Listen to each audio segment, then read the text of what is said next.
ज़ोहरान ममदानी। जी हाँ दोस्तों, शायद आप लोगों ने ये नाम अब तक सुना होगा, नहीं सुना होगा तो आज के अखबार में तो ज़रूर सुन लिया होगा। जिस प्रकार से ज़ोहरान ममदानी भारत के मूल के व्यक्ति हैं, अगले न्यूयॉर्क सिटी के मेयर बनने वाले हैं और ये सारी बातें हो रही जैसे कि भारत के कितने बड़े, अगर आप देखें तो एक हितैषी हैं, जो न्यूयॉर्क में जाके मेयर बनने वाले हैं और इस प्रकार से सेलिब्रेट किया जा रहा है। लेकिन दोस्तों यहाँ पे बहुत ज़रूरी है, कौन है ये ज़ोहरान ममदानी, इनको हम जानें आखिरकार। भारतीय मूल के लोग जो न्यूयॉर्क में रहते हैं, अधिकतम लोग इनको पसंद नहीं करते। इनके कुछ ऐसे बयान हैं जिसमें अगर आप देखें तो भारत में जो धर्म है उनको टारगेट किया गया, हिंदू धर्म को टारगेट किया गया है इनके द्वारा। तो क्या इन्होंने किया है वो भी जानेंगे दोस्तों। अब ये इसलिए भी सुर्खियां बटोर रहे हैं क्योंकि डोनाल्ड ट्रंप खुल के कह दिए हैं इनको कि ये 100% कम्युनिस्ट हैं, लूनेटिक हैं। और दोस्तों इस मेयर के चुनाव पे अगर आप देखें तो इतनी चर्चा हो रही है मानो जैसे अमेरिका के कोई प्रेसिडेंट बनने वाले हैं। लेकिन कुछ ज्यादा ही लाइमलाइट इनको भारत के एक लेफ्ट लीनिंग जो अखबार हैं वो भी इनको बहुत ज्यादा दे रहे हैं। और सिर्फ इतना ही नहीं, इजराइल भी पैनी नजर बना के रखा है। अगर आप देखें तो इन्होंने कहा था कि अगर नेतन्याहू न्यूयॉर्क आएंगे तो मैं अरेस्ट करवा दूंगा, और ये सारी बातें इन्होंने कही हैं। आइए दोस्तों जरा देखते हैं सबसे पहले ज़ोहरान ममदानी, ये न्यूयॉर्क के लाइकली नेक्स्ट मेयर होने वाले, जिनको आपने तस्वीर में देखा है। इनका पूरा इलेक्टोरल पिच इसी पे है, live and afford, afford to dream, afford to live, और ये सारी बातें कर रहे हैं कि मैं तो गरीबों का रखवाला बन के न्यूयॉर्क में आ रहा हूं। अब दोस्तों ये इनका मेन इलेक्टोरल पिच है, क्या एग्जैक्टली कहा है वो मैं आपको बताऊंगा। इसके बाद दोस्तों ऑलरेडी न्यूज आ रहा है, अगर ये जीत गए तो न्यूयॉर्क में जो रिच लोग हैं वो शहर खाली करने वाले हैं। इस प्रकार की अगर आप देखें तो न्यूयॉर्क टाइम्स वगैरह में आना शुरू हो, न्यूयॉर्क पोस्ट में आना शुरू हो गया है। वहीं दोस्तों डोनाल्ड ट्रंप ने भी कह दिया कि ये 100% कम्युनिस्ट लूनाटिक हैं, टेरिबल होने वाले हैं, और बहुत सारी बातें कही हैं इन्होंने। ट्रुथ सोशल में क्या कहा है आपको मैं वो बताऊंगा। लेकिन यहाँ पे आपको जानना होगा दोस्तों, ये जो ज़ोहरानी है जिनकी बात यहाँ हो रही, ममदानी है, ज़ोहरान ममदानी, उनके बारे में अगर आप देखें तो यहाँ इजराइल देखिए ये भी कवर कर रहा है। न्यूयॉर्क सिटी का प्राइमरी अपसेट हुआ है, एंटी इजराइल एक्टिविस्ट ममदानी कह दिए मैं अपने बिलीफ से अबैंडन नहीं करने वाला, इजराइल के खिलाफ हमेशा आवाज उठाता रहा हूं, वो करता रहूंगा। इनका एक वीडियो भी वायरल हो रहा है जिसमें वो किस प्रकार से कह रहे हैं कि देखिए न्यूयॉर्क सिटी यदि नेतन्याहू आए, मैं मेयर बन गया तो इनको तो अरेस्ट करवा दूंगा। अब दोस्तों ये सारी बातें यहाँ पर हो रही हैं, अपने आप को ये गरीबों का रखवाले की तरह पिच भी कर रहे हैं। बहुत जरूरी है दोस्तों यहाँ पे हम जरा जाने कि आखिरकार ज़ोहरान ममदानी जो गरीबों की आवाज बन रहे हैं कौन। दरअसल दोस्तों just like most of the, आप देखिए तो जो रेडिकल लेफ्टिस्ट होते हैं वो प्रिविलेज्ड खानदान से आते हैं। ये जो ज़ोहरान ममदानी हैं ये बड़े रिच ऑफ दी रिच में से आते हैं। अगर आप देखें तो हॉलीवुड की बहुत बड़ी डायरेक्टर है, आप देखें तो इनको आप तस्वीर में देख रहे हैं, मीरा नैयर।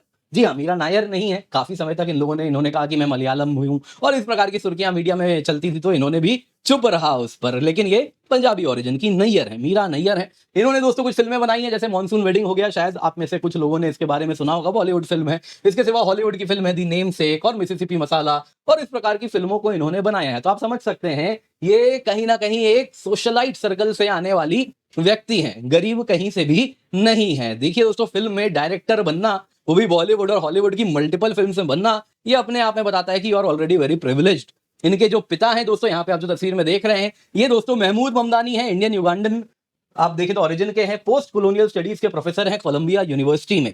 और अगर आप देखें तो ये भी कहीं ना कहीं लेफ्ट लीनिंग रखते हैं, इनकी माँ भी लेफ्ट लीनिंग रखती हैं, दोनों के दोनों ही भयानक एंटी इजराइल बातें करते हैं, और इस वजह से कहीं ना कहीं इजराइल की तो इनकी पैनी नजर इन पर बनी रहती है। लेकिन ममदानी अगर आप देखें तो उनको भारतीय लोग भी खास पसंद नहीं कर रहे, क्योंकि कहीं से भी यदि आप देखें तो इन्होंने जो भारत के बारे में दुष्प्रचार किया है वो इनके टाइमलाइन में सबको दिख रहा है।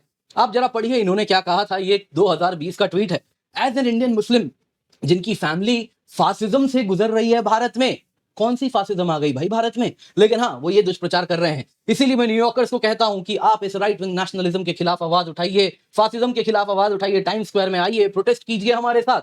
और इस प्रकार की बातें हो रही हैं। दूसरी यहाँ पे सुनिए, इन्होंने 2024 में कहा, ये बाबरी मस्जिद की तस्वीर है जो आप देख रहे हैं, यहाँ पे देखिए कैसे अयोध्या राम मंदिर बनने वाला है।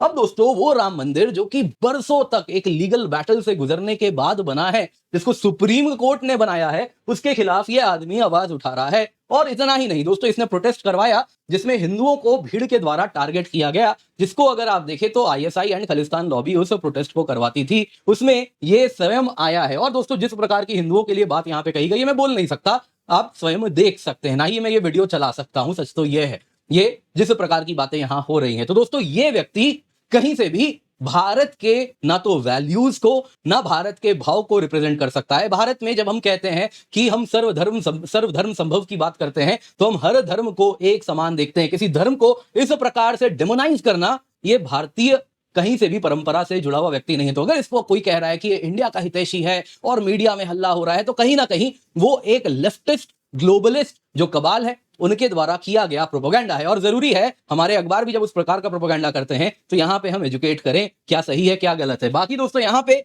जिस प्रकार के तबकों के साथ ये हैंड इन ग्लव है, इनके लाइंस भी जरा पढ़िए। ये क्या कहते हैं? ये कहते हैं न्यूयॉर्क पुलिस डिपार्टमेंट को मैं बंद करवा दूंगा। और जिस प्रकार से इन तबकों को सड़क पे छोड़ दिया जाएगा और न्यूयॉर्क पुलिस डिपार्टमेंट को बंद कर दिया जाएगा, ये इनकी बात यहां पे इन्होंने रखी है। फिर ये पोस्ट डिलीट कर दिया है, हालांकि अभी रिसेंटली इन्होंने डिलीट किया है। दोस्तों ये कहीं ना कहीं आप देखें तो सब कुछ बता रहा है। जो जोहरान ममदानी है ये कहीं से भी देखिए, वैसे तो एक साधारण से मेयर होने वाले, ना तो गवर्नर ना तो प्रेसिडेंट, बस और बस न्यूयॉर्क सिटी के मेयर होने वाले हैं। लेकिन इनको जो प्रोजेक्ट किया जा रहा है वो प्रोजेक्शन में कितनी सच्चाई है वो जरूरी है हम आप तक यहां पर लाएं। तो इस वीडियो को लाइक करें, चैनल सब्सक्राइब करें, बेल आइकन अवश्य दबाएं। सर्वप्रथम जोहरान ममदानी है कौन? देखिए दोस्तों ये डेमोक्रेट कैंडिडेट हैं। ये डेमोक्रेटिक प्राइमरी को जीत गए हैं न्यूयॉर्क में, और जब न्यूयॉर्क सिटी में जब मेयर का चुनाव होगा तो डेमोक्रेट्स के तरफ से यही लड़ने वाले हैं। अब देखिए दोस्तों अभी ये बने नहीं है मेयर, अभी से हल्ला हो रहा है, लेकिन इसलिए भी हो रहा है कारण है कि न्यूयॉर्क सिटी में डेमोक्रेट्स ही जीतते हैं। बहुत रेयर हुआ है इतिहास में जब डेमोक्रेट्स की जगह कोई और जीते हों। दोस्तों यहाँ पे इंडिपेंडेंट्स कभी कभार जीते हैं, बहुत रेयर हुआ है। लेकिन अगर आप डेमोक्रेट की सीट पा लिए, टिकट पा लिए, तो डेमोक्रेट आप वहां पे मेयर बनना आपका लगभग निश्चित हो जाता है। तो इसीलिए बहुत हाई चांसेस है, इसीलिए मीडिया में कहा जा रहा है he will be the next mayor of New York city. अब दोस्तों यहाँ पे इनका इलेक्शन एजेंडा क्या है? ये अपने आप को वॉइस ऑफ पुअर बताते हैं। जी हाँ, ये अमीर सोशलाइट जो है, जिन्होंने कभी भी ना तो गरीबी देखी है, ना ही उस मोहल्ले में कभी रहे हैं जहां गरीबी होती है, ना इनको मिडिल क्लास की भी जो स्ट्रगल्स होते हैं ना उनको वो मालूम है। ये रिच प्रिविलेज किड है। लेकिन सुनिए जरा बात क्या कर रहे हैं। 33 वर्षीय है, इसलिए मैं किड शब्द का प्रयोग कर ले रहा हूं, हालांकि is a grown up man. आगे जरा सुनिए। पहली बात कहते हैं कि रेंट पे फ्रीज कर देंगे न्यूयॉर्क सिटी में, सारे हाउसिंग को अफोर्डेबल करेंगे। फिर बात करते हैं पैसा कहां से आएगा, तो इन सब के लिए अफोर्डेबल हाउसिंग बनाना है तो रिच को टैक्स करेंगे, 2% सिटी इनकम टैक्स ऊपर से लगेगा, कॉर्पोरेट टैक्स इंक्रीज करेंगे न्यूयॉर्क सिटी में। इसके साथ दोस्तों वहां के जो इकोनॉमिस्ट है वो कह रहे हैं अगर आप ऐसा करोगे तो अमीर शहर छोड़ के भाग जाएंगे, कॉर्पोरेट शहर छोड़ के चले जाएंगे, और फिर तुम कहीं ना कहीं न्यूयॉर्क को भी बना दोगे सादिक खान जैसा। याद है ना पाकिस्तान के क्या बनाया इन्होंने, लंदन को लंदनिस्तान बना दिया है, तो ये भी वही यहाँ पे बनवा देंगे न्यूयॉर्क में, और कुछ होने नहीं वाला है। बाकी दोस्तों फ्री बस टिकट फॉर ऑल है ना। अब भारतीय मूल के हैं तो कुछ हमारे यहाँ से भी चीजें सीख के गए हैं फ्री बीज में। यहां तक आप कहेंगे अरे लाडला भाई बहन स्कीम नहीं तो कैसे, नहीं नहीं उसका भी कुछ है, $30 मिनिमम वेज की ऐसी बात कर रहे हैं। हर न्यूबॉर्न को बेबी बास्केट देंगे, जितने बच्चे हो रहे हैं उतनी बार पैसा भी दिया जाएगा। नो कॉस्ट चाइल्ड केयर के लिए पैसे भी दिए जाएंगे। बाकी दोस्तों यहाँ पे एक प्रोग्राम होगा जिसके द्वारा इस्लामोफोबिया को कॉम्बैट करेंगे, फंडिंग की जाएगी एंटी हेट क्राइम्स के लिए। इजराइल का जो एक्शन है गाजा में उसको जेनोसाइड की तरह बुलवाया जाएगा। रेजोल्यूशन पास ऑलरेडी इन्होंने पहले भी किया था कि वो सारे कंपनीज जो न्यूयॉर्क सिटी में ऑपरेट करते हैं वो वेस्ट बैंक वगैरह में ऑपरेट ना करें, वरना उनके खिलाफ एक्शन होगा। बाकी दोस्तों डिफेंडिंग कह रहे हैं कि मैं मुस्लिम इमिग्रेंट जो आते हैं न्यूयॉर्क में उनको मैं प्रोटेक्ट करूंगा, और ये सारी बातें वो कर रहे हैं। देखिए फेयर एनफ, उनका देश है, वो जो करना चाहें करें। वी फ्रैंकली डोंट गिव, है ना, वी डोंट केयर क्या हो रहा है यहाँ पे, उनको जो करना है वो करे। खैर दोस्तों अमेरिकन बड़े परेशान है यहाँ पे, वो कह रहे हैं गुड लक यूएसए, किसको आप लेकर के आने वाले हैं। देखिए जरा इन्होंने क्या क्या कहा है। जनरल माइक फ्लिन का कहना है कि न्यूयॉर्क पुलिस डिपार्टमेंट को एबॉलिश करना चाहते हैं, प्रिजन्स बंद करवाना चाहते हैं, मेडिकल बिल्स नहीं होंगे, प्राइवेट हेल्थ इंश्योरेंस बंद कर देंगे, सारे गन्स बैन कर देंगे, सेक्स वर्क लीगलाइज करने वाले हैं, ड्रग्स के लिए सेफ इंजेक्शन दिया जाएगा। इसके सिवा आप देखें तो यहाँ पे ड्रग पोजेशन डिक्रिमिनलाइज कर देंगे। वैसे ही आप देखें तो कोऑपरेशन जितना भी होता है उनके कस्टम्स के साथ, कस्टम्स एंड इमिग्रेशन ऑफिस के साथ, आइस जिसको वो बोलते हैं, जो एंटी आइस प्रोटेस्ट हो रहा है वो भी बंद करवा देंगे। यानी कि न्यूयॉर्क को ये एक state with in a state की तरह बनाना चाह रहे हैं। तो ये सारी बातें हो रही हैं, गुड लक विद दैट। अब दोस्तों यहां पर आता है, देखिए जरा डोनाल्ड ट्रंप ने क्या कहा है ममदानी पर। डोनाल्ड ट्रंप ने कहा कि देखिए फाइनली हो गया, डेमोक्रेट्स ने एक लाइन पार कर ली है, जोहरान ममदानी जैसे व्यक्ति को चुना गया है जो 100% कम्युनिस्ट लुनैटिक है, इससे डेमोक्रेट प्राइमरी जीत ली है और ये मेयर बनने वाला है। हमारे पास रेडिकल लेफ्टीज पहले भी रहे थे, लेकिन ये वाला तो रिडिक्यूलस है, ये टेरिबल है, और इसकी ना तो स्मार्ट है, इसको जो बैकिंग भी मिली है डेमोक्रेट्स के जो सबसे ज्यादा रेडिकलाइज्ड लेफ्टिस्ट हैं उनकी बैकिंग है। AOC+3 उसको बुलाया जाता है। AOC इज अलेक्जेंड्रिया ओकेसियो कोर्टेज, ये ACO कहलाता है, +3 में हो जाता है। और जो रेडिकल लेफ्टिस्ट उनके सपोर्टर से इल्हान उमर हो गई, आयना प्रेस्ली हो गई, रशीदा तलेब हो गई, इन सब का भी सपोर्ट इसी को मिला हुआ है। मतलब समझ जाइए किस प्रकार के ये व्यक्ति हैं, डोनाल्ड ट्रंप कह रहे हैं। बाकी दोस्तों सारे डमीज इसको बैक कर रहे हैं। हमारे पैलेस्टीनियन सेनेटर क्राइन चक शुमर भी इसको सपोर्ट कर रहे हैं। तो ये बहुत बड़ा हमारे देश के इतिहास में मोमेंट आ गया, ऐसे व्यक्ति को हम चुनने वाले हैं एज अ मेयर। तो यहाँ पे काफी सवाल पूछी जा रही है। अब दोस्तों यहाँ पे जब ये कम्युनिस्ट वाली बात कर रहे हैं ना, तो ये स्वयं को उस प्रकार से कहें। दरअसल इन्होंने एक ट्वीट किया है कि कैसा मेयर न्यूयॉर्क सिटी को होना चाहिए। तो उन्होंने सीपीआईएम पुडुचेरी का एक ट्वीट साझा किया, बोला ऐसा मेयर चाहिए, जिसमें उन्होंने कहा कॉमरेड आर्या राजेंद्र 21 वर्षीय हैं, मेयर हैं तिरुवनंतपुरम की, और ये यंगेस्ट मेयर होंगी एक मेजर सिटी की। और हमारे यहाँ जो communist party of India Marxist Puducherry है, वैसे ही मैं भी कम्युनिस्ट मेयर बनूंगा। अब देखिए दोस्तों, हमारे यहाँ तो क्या हम ट्रू डेमोक्रेसी हैं, आप कम्युनिस्ट हो सोशलिस्ट हो सबको अधिकार मिलता है। लेकिन अमेरिका ऐसा नहीं है। अमेरिका में कम्युनिस्ट कंट्रोल एक्ट है 1954 का, जिसमें अगर आप कह देते हैं मैं कम्युनिस्ट पार्टी से एफिलिएटेड हूं, उनके मेंबर्स हूं, तो आपके रिप्रेजेंटेटिव कैपेसिटीज को बंद कर दिया जाएगा। और उसके द्वारा यदि प्रेसिडेंट ने इसे इन्वोक कर दिया तो ममदानी लड़ भी नहीं पाएंगे। अब यूएस है भाई, ट्रू डेमोक्रेसी थोड़ी है भारत जैसा, वो यूएस है, वो कुछ भी कर सकता है। तो ये बात भी वहां पर अब उठाई जा रही है।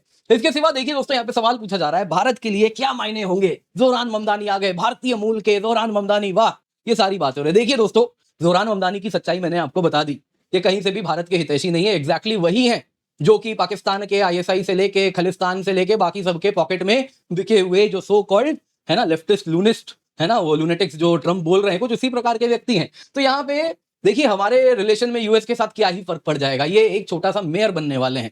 भारत और यूएस के संबंध ट्रेड, डिफेंस, काउंटर टेररिज्म के द्वारा अलग अलग बड़े बड़े आयामों पे कहीं ना कहीं निर्धारित है। तो म्युनिसिपल लीडर्स आएंगे जाएंगे, हमारी मीडिया हाइप करेगी, ग्लोबल मीडिया हाइप करेगी, कोई फर्क नहीं पड़ता। जोरान ममदानी का जो मेयर बनने वाले हैं वो लिमिटेड डायरेक्ट इंपैक्ट भारत में रहेगा। हाँ, बीच बीच में इरिटेशन जरूर करेंगे। जिस प्रकार से भारत के प्रधानमंत्री के खिलाफ ये अभद्र बातें किए हैं, वैसे ही आप देखें तो भारत के आप अगर देखें तो हिंदू धर्म के खिलाफ उस प्रकार के लॉबीज को इन्होंने सपोर्ट किया जो उनके खिलाफ अभद्र बातें करते हैं। तो वो सारी चीजें होंगी, वो आप समझ लीजिए आने ही वाला है। बाकी दोस्तों कोई फर्क नहीं पड़ता, यूएस का सबसे बड़ा शहर न्यूयॉर्क सिटी है, वो लंदनिस्तान बन जाएगा। गुड लक टू देम, कैसे मैनेज करना है बहुत अच्छी बात है, कीजिए। बाकी दोस्तों यहाँ पे जो इनको अटेंशन दिया जा रहा है वो टिपिकल लेफ्टिस्ट कबाल का जो अप्रोच होता है, आप एग्जैक्टली वही देख रहे हैं, बाकी कुछ फर्क नहीं पड़ने वाला। हाँ, ये बात मैं बता देता हूँ, ये अपने आप को गरीब का मसीहा जरूर बोल रहे हैं। बाकी दोस्तों ये एक रिच प्रिविलेज सन है, एक सोशलाइट के, जो कि न्यूयॉर्क के पुअर की आवाज बनने का प्रयास जरूर कर रहे हैं। बाकी ये बात इनसे कोई छुपा नहीं सकता, इन्होंने ना तो कभी गरीबी first hand, second hand, third hand, ना तो जनरेशंस में कभी देखी है, ना ही आने वाली इनकी पीढ़ी कभी देखने वाली है। लेकिन हाँ, ये बातें नेता तो अक्सर करते हैं, तो ये वही एग्जैक्टली यहाँ पर भी कर रहे हैं। उम्मीद करता हूँ आपको वीडियो पसंद आई होगी, लाइक जरूर कीजिएगा। बाकी दोस्तों याद देना चाहूंगा, आज हमारा आखिरी दिन है ऑफर का। 19,999 रुपए में आपके लिए हम फ्री यूपीएससी सब्सक्रिप्शन लेकर के आए, 12 महीने की फ्री एक्सटेंशन भी आपको इसमें मिलेगी। ऑफर आज खत्म हो रहा है, तो आप जरूर जुड़ जाएं। आप देख सकते हैं इस क्वालिटी कोर्स से 81+ सिलेक्शंस हमने दिए हैं, तो उसका आप फायदा उठाएं। Complete GS, complete CSAT, prelims test series, mains test series with evaluation आपको मिलता है। 1-on-1 मेंटरशिप भी आपको मिलेगी अगर आप आइकनिक सब्सक्रिप्शन लेते हैं। दोस्तों आप देख सकते हैं कई बैचेस हैं, हिंदी इंग्लिश बाइलिंगुअल, आप जिससे जुड़ना चाहे उससे जुड़ सकते हैं। 2027 के लिए पढ़िए, 28 के लिए पढ़िए, आपकी मर्जी है, जितनी बार पढ़ना चाहे उतनी बार पढ़ सकते हैं। टेस्ट सीरीज भी इसी कीमत पे इंक्लूडेड है, प्रीलिम्स की भी, मेंस की भी। मेंस की आप कॉपी देंगे, आपको इवैल्यूएट करके हम देते हैं इस अफोर्डेबल प्राइस पर। इसके सिवा दोस्तों प्लस आइकन एक कॉम्बो फीचर है हमारे पास, कॉम्बो में ऑप्शनल सब्जेक्ट्स भी आपको एक्सेस मिलता है। आप निश्चिंत होकर जुड़े, 8 ऑप्शनल में से अगर आपको कोई भी ऑप्शनल है तो आप जुड़ सकते हैं। आपके लिए 27,999 रुपए में complete GS, complete optional, test series सब कुछ मिल रहा है। इसके सिवा दोस्तों आपके लिए हम टॉपर से कई कोर्सेज लेकर के आए हैं, केवल 1 रुपए में उपलब्ध है। अगर आपने सब्सक्रिप्शन नहीं भी ली है तो भी आपको उपलब्ध हो जाएगा केवल 1 रुपए में। नीचे पिन कमेंट में लिंक मिल रहा है, जल्दी से जाएं, जाके जुड़े। अलग अलग कोर्सेज है, complete paper 1 strategy, paper 2 strategy, ethics strategy, essay strategy, PSIR optional, notes कैसे बनाएं, अलग अलग सवाल जो आपके मन में होते हैं, टॉपर स्वयं अपने एक्सपीरियंस से वो कैसे एग्जाम क्लियर किए, जो उनकी लर्निंग है वो आप तक लेकर के आए हैं। आप निश्चिंत होकर जुड़े, पिन कमेंट में लिंक है। सब्सक्रिप्शन के लिए use the code KC10 for maximum discount.